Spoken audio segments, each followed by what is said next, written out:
พายุฝนก็เปรียบเสมือนอุปสรรคในชีวิตของเรา คงไม่มีใครเตรียมร่มไว้ตลอดเวลาใช่ไหมคะ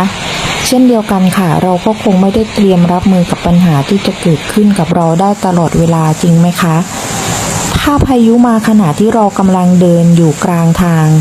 เราก็ต้องทนเดินไปผ่านพายุฝนเพื่อไปให้ถึงปลายทางให้ได้มันอาจจะทำให้เราเปียกบ้างหนาวบ้างก็คงไม่เป็นไรใช่ไหมคะเพราะยังไงเราก็ยังถึงปลายทางเพราะฉะนั้นระหว่างทางกว่าที่เราจะถึงเป้าหมายเราอาจจะเจออุปสรรคบ้างอุปสรรคอาจจะทำให้เราเดินลำบากบ้าง